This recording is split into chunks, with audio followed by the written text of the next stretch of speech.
Hello, everyone. Welcome to the Her Story podcast presented by Chamber Fayetteville. I'm one of your hosts, Sami, and I am here today interviewing Natalie Abram. Natalie, thanks so much for joining us today. Of course, I'm super excited to be here today. Okay, so for those who don't know you, give us like a quick 60-second. Who are you? Where are you from? What do you do? Little Yeah, overview. here's my quick pitch to myself. So I grew up in Fayetteville, Arkansas, went to all the Fayetteville public schools, went to the university. I cheered at the University of Arkansas for 3 years, and then after that, I was a wedding planner assistant for 4 with a local company called Amanda Reed Weddings, and then I worked at Crystal Bridges and the Momentary for a couple years in events, and I am now at Lewis Automotive Group as their events and marketing manager. That is amazing. That is a breadth. And I feel like if somebody That was a captures big breath. No, if they can capture, like, some of the biggest and coolest things happening in Northwest Arkansas, you're like, "Oh, and I was there for a little bit. Oh, and I was here for a little bit," like, just got to do, like, all the Cash coolest stuff, very yeah, casual. just casually. I love it. Okay, well, tell us a little bit more about some of those jumps. Like, in your career, what was it that you were, like, wanting to do? And did you have any idea that you would be where you are today when you were younger? Not at all. I mean, when I was a kid, which I had amazing help from my mom really pushing me at a young age to figure out what are my weaknesses and what are my strengths and how can we create a job out of the strengths I had as a young kid. And she knew that I was just this ADHD kid bouncing off the walls, constantly going nonstop, having to move. But I also loved being in leadership roles as just a young kid, and I could talk to really anybody that came up to me. So I took different tests as a kid of just seeing what's my personality and how does that translate into the real world for jobs. And so having that as my backbone growing up was extremely helpful. Now, as a kid, I was like, okay, mom, stop talking to me about a job I'm going to have when I'm 30. I don't care about that. I want to go to the pool and play. But now I just see it as it was super helpful now on how that led me to me figuring out, okay, what are my strengths right now? What are the goals that I want with those strengths? And that helped me get to this position ultimately. I love that. So, speaking of your mom pushing you within that, how do you think your mom, like, describes your career when she's, at Walmart and somebody, like, passes by and they say, "Oh my gosh, like, what's Natalie up to these days?" How do you hope that she's, like, talking about you, and how do you think she's describing it? She's definitely saying that either Natalie is working 24/7 or when Natalie is not working, she is probably not in the state because in my free time, when I have the free time, I will go somewhere on the weekend or just do a quick overnight trip. Like whenever I have that free time, I will be traveling. So she definitely knows me well enough to know that if I'm not at work or I'm not dropping by her house, I am probably not in Arkansas. I love it. Where are you going to? Like, you have a weekend pop up, it's free, you've got the money in your account to go wherever you want. Where are you going? I am a big concert connoisseur, so Okay. anytime I see an artist and I listen to their music and it's relatively close by, I will book that ticket and I'll immediately be leaving work at 5 o'clock and going to that concert by 8. I love it. So that is majority of my free time is any kind of concert I'll travel to. I think the farthest I've gone is Florida, and that was C. Morgan Wallen. Nice, very cool. And it was really off whim. I was like, "We're going to Florida, like, this week? Here's my card. Let's Take it." go. Yeah. Oh my gosh, so fun. Okay, so maybe to take it a little deeper, we're gonna get real here in this podcast, talk about our story. Has there ever been a time within, personal or professional life that you felt like maybe you did not belong, like you didn't really fit at the table? And how did you handle that? How do you navigate that? Yes, for sure, I've definitely felt that. Whenever I come into a new job, I'll have that kind of source of a little insecurity just because it's so new. And a lot of the jobs I've had, a majority of the people I'm working with are older than me. So relating to that and then just trying to find personalities that match with mine is kind of a struggle. But I always just constantly remind myself if I'm in a space and I have that little whiff of insecurity, like, I don't think I should be here with these people. I just remind myself I am here for a reason. Somebody brought me here to do my job. And if they think that I can do this job, then I should have confidence in that. And there's a reason behind why I'm here. That's really good, and that's really powerful. I was gonna ask, like, what advice would you give to somebody, but I feel like that right there, like, own your seat and remind yourself you're here for a reason. That's Yes, such a good message. absolutely. I'm only 24, but being in the business of NWA, there's a lot of women that are older than me in high positions, in manager positions, director positions. And there is a lot of constant in my head comparing a little bit, but also just going back to my own advice. I'm here because I earned that spot at the table and Mm, no one else could take it away from me than my own head. I love it. Okay, so kind of along the similar light, you talked about how maybe you're a little bit younger and earlier in your career. What do you hope that future Natalie is really grateful for what you're doing right now? So, 34-year-old you, looking back 10 years and saying, "Oh, I'm just Right. so glad that 24-year-old Natalie did." What do you think that is? This. I love that question because that is why I do the jobs I do is because of, 34-year-old Natalie. And I think she's going to be super just one, relieved that I worked so hard younger so then I don't have to work as hard when I'm older, Mhm. and then just super proud. I think just me being 24, looking at 34, they just talk to each other constantly throughout my day. I'm just like, there's some days where I'm just, why am I here? Today's really tough. How can I get past this? The people I'm with. But then I'm doing it for my 34-year-old self because I want to have a good family. I want to live comfortably one day. And so I think just grinding it out now, working my butt off to be in the position that I think I deserve and I want to be in is all worth it at the end, career wise. That is really good. I love that. I love to hear that that is such a part of your practice. So, Hmm. within those hard days or those not so hard days, like what does a day in the life of Natalie look like? What's like a regular Tuesday or whatever day? Let's see, a regular Tuesday, get to work casually, 8, sometimes 8:01, just don't tell my boss. Maybe, But craziest day, 8:02. right, 8:02, we're really just, like, struggling to wake up that day.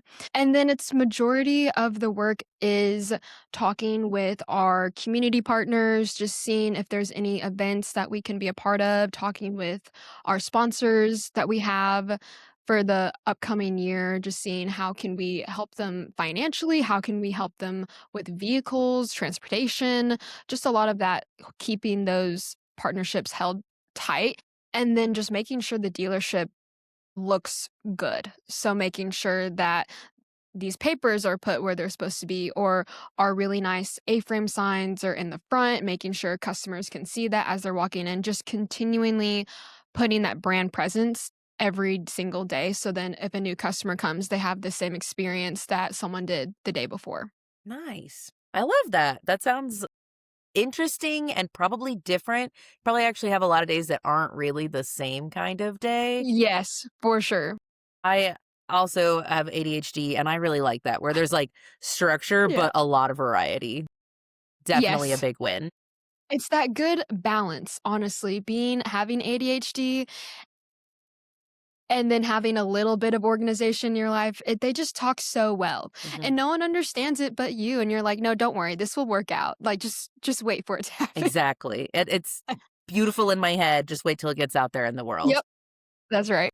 Okay, what is something do you think would surprise people about you? Maybe about your career or your journey? I think that probably just in this day and age and kind of how society has marked it, I think a lot of people would be surprised that I did not finish college. Mm. Yeah? Mhm. Just because a lot of people, I think, in my job description of being in marketing or being in events and especially having a manager title, you don't see a lot of people that aren't college educated. And so that also is another push to my why is that I am going to be the person that is going to be different than the college educated people, but still my experience in jobs is going to prove that I deserve to be at the seat. as much as that other person does. I feel like this is something that is like shifting in the conversation, that there is a Mhm. lot of people that, experience does mean a lot. And if you were, Yes. 19 saying, no, I promise I've got just as much know how as anybody else, you might be like, well, okay, you're only 19. But you're at the spot where you're like, I have done the work and I have been here Yeah. in these organizations. You can't tell me that I know less than somebody who got a very expensive piece of paper yesterday. Like, Yes. Because the people that do get college degrees and they're just fresh out of college with no experience but an internship, most jobs do not hire those people because they do not have the experience that backs the right. job that they're wanting. Right. I'm glad to see it is working really well for you, and I hope that for other people that Mhm. college is not the right fit for you, explore, see other options. Right. Like you don't That is you don't for have to just sure. do what people tell you you have to do. Right. Right. Right. And I've seen just a lot of my colleagues that do finish college and some that don't, and half and half are either more advanced in their career fields and the other half is still trying to find that make or break job. So it's kind of just a balance of what are you doing to progress your career? Like, don't just sit down and send your resume out to these companies and not work for it. Go work for it, network with the people that you have access to. And that's how you can land the job way more faster and easier. I love that. Okay, I want to shift gears a little bit. I want to Mhm. hear what do you think is your take on what makes Fayetteville so special? Like why do people come and move here in droves, and why is it growing? What do you think is the reason? I think it kind of blows my mind sometimes whenever I see the top 5 places to live in the United States, and Fayetteville, Arkansas is on that list. It makes me just question, I'm like, "What do people see that I'm not seeing?" Because I've just grown up here Mhm. my whole life. I've just kinda I've seen it grow, obviously grow super, super big to the businesses that we have now. But I think it's just the community that we have. Fayetteville especially has such a tight-knit community and very, very loving on especially local business partners. Being with the Fayetteville Chamber, going to some of their events, I see the connections that people are making. I mean, you don't just walk down the street in Chicago or New York City and casually shake hands with the CEO of a company and start talking to them and then go to coffee right after. That Right. just doesn't happen. But in Fayetteville, that happens because people see the interest and see the importance of creating that relationship no matter what status you're at. If you're at the bottom, if you're at the top, you see those connections that are growing. And I think that's what made me stay in Fayetteville is just seeing how open-minded people are to you and to even helping new people grow in this community. On the flip side, we are growing a lot. What do you hope to see? Are there different things that you hope to see happen as we continue to grow, or things you're just like, "No, keep this." The one thing I would love to keep is just how small town Fayetteville feels. Like when you come into Fayetteville from the interstate, you get our own skyline. It's not buildings that are just millions of feet in the air. It is Old Main, it's the stadium.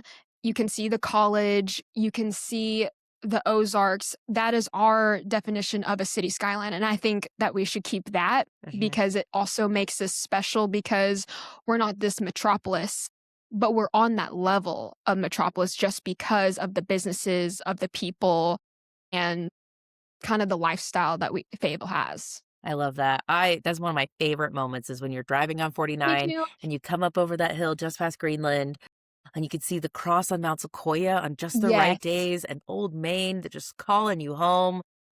I know, and I'm like, "I'm only 20 minutes home, I thank know. God." It's such From a this long road trip, I'm like, "This is the landmark where I'm just like, I'm either 15 minutes away from my final destination or still have a little bit to go." But that's kind of just like the peace at mind when I see Old Main and the stadium and just Fayetteville. I'm like, "Wow, this is home. I love This it. feels good." I take that big deep of breath when I see it each time. It's just such a good feeling.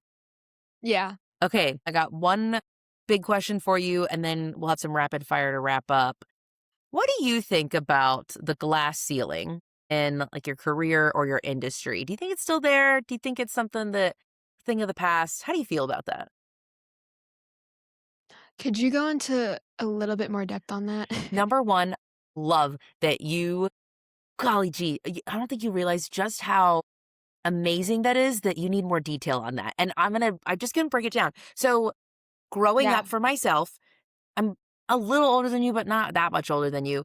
There was all of these women above me who were talking about like the glass ceiling in their career and that there were men who could get above them and there was just this top level that women could only go so high and you can see above it and Mhm. you can see that other people are going through it, but that like Mhm. who's going to be the one to break through the glass ceiling? Who's going to be the first female president, the first CEO of these big companies? Who's going to break that for us? And so there's Mhm. this question sometimes about like, well, is there a limit to what women can achieve in different industries? And so if you're talking about Mhm. in the event planning industry, that I would say there's definitely much less glass ceiling for women. If you're talking about the Yes. construction industry, I can see a lot more like natural barriers and things that are gonna, I could hypothesize, I'm not in it, but that there's Right. probably Right. more tension there.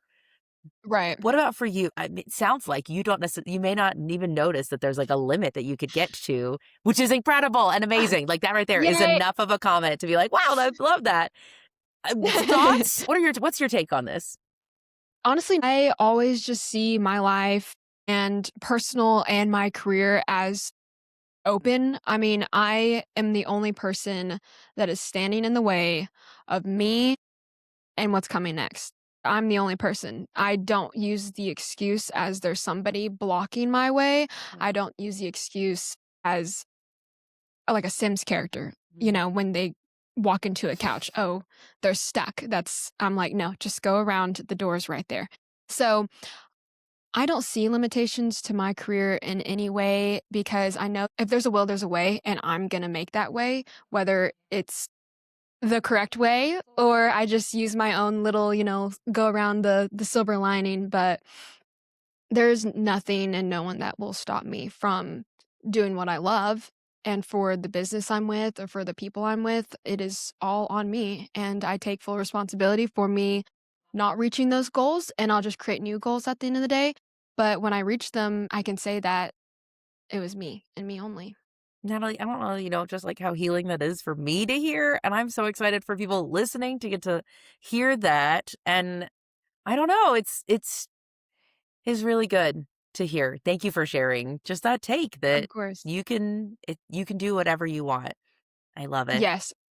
And it was definitely a big help growing up is my parents really didn't limit me to a lot of stuff. I think a big part of my confidence that I have is because of them, because I just never got told. I mean, obviously, I never got told no. I was kind of spoiled as a kid, but they definitely helped me find my own confidence in myself without needing that boost from other people because it's either you grab your confidence from an external source or you can feed it from yourself. And so all my confidence comes from myself and just being my own hype man, trying to just, get me up out of morning and go to work.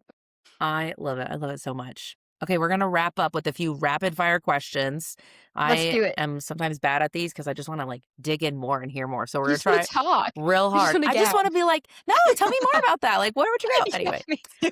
Okay, first question. What job did you want when you were a little girl? I probably said the most basic question ever, and that was probably teacher. And thinking now, I don't think I could have the patience and resilience a teacher does. I just don't have that patience in me. Bless But them. they do an amazing job. Some of my friends are teachers, and I am just amazed on how much they can take, especially from a student and also students' parents. Absolutely. I feel like this is like a subtle plug that when the Fayetteville Chamber hosts their teacher fair, it's just like an opportunity to give back. Everybody should go show up and just give back to all the teachers because It's so much fun. I love it. Yes, they're they doing deserve it. so much and they deserve it. Okay, second Mhm. question. Beach, mountains, city, staycation. Which one you picking? That's hard because I love the city and the beach equally at the same time. Mm. City purely because of all the different attractions you can go to and probably bigger malls. And then the beach is whenever you just need peace of mind and you Mm. can just sit. and not have to worry about anything. I love it. Okay, next question. A bonus hits your account today. You decide how much is hitting. What's the first thing you're gonna do with it? Ooh, probably go overseas somewhere. Hopefully, go to a concert while I'm overseas as well. Can't forget about that, but go ski Mm, immediately. that's so fun. Okay, if you could describe your wardrobe in 3 words, what would they be? This is hard. I've been asked this question. I don't know how to answer it sometimes. I would say the color choices are black and white. I would say still on the trendy side of things, I'll still go with the trend, like, obviously, polka dots. I am now obsessed with polka dots. I can't get away from them, so my closet does have a lot of polka dots and different outfit choices. And then also comfy, because I do Mm, love a good sweatshirt, and that is taking up majority of the top shelf of my closet is sweatshirts and hoodies. I love it. Though good classics can't go wrong. I know, I love them. Okay, and then maybe the hardest rapid fire question. What is a goal that you have that maybe you haven't told other people about yet? Would you be willing to share with us here? Ooh, I'm trying to think of that. It can be something that you've shared with others too. Earlier you were saying you're an open book, and so sometimes it's like, Yeah. I don't have I know, I'm like, surprises. so what in my head when you said that, I was like, "What did I tell that one person?" What did I tell that one person that one time, they asked me that? A goal for myself, I think, is just to not lose the fire that I have right now and just continue pushing myself and seeing what can I do right now that will favor me when I'm older, because I wanna look back definitely at my life and be like, "I did all of these things. At the same time, I had a full-time job. At the same time, I was raising kids and maybe having a dog, but I wanna look back and not just be regretful that I did not do something. I wanna live my life to the fullest." That's great. I think that that's a beautiful goal to live life and to be present for all of it and to just chase your dreams wholeheartedly. Yes, fully. Well, Natalie, thank you so much for joining us for this conversation. It has been a pleasure to just get a little peek into who you are and to hear your story in this podcast series. I absolutely love this so much, and I just hope that somebody in my shoes or somebody that's my age or really just anything that you can compare yourself to with me can use this just as any type of motivation for your career, for your personal life. I am always loving helping other people in any way I can. Oh, I love it. Well, thank you so much. And until next time, everyone, this has been Her Story Podcast by the Fayetteville Chamber. Have a great day.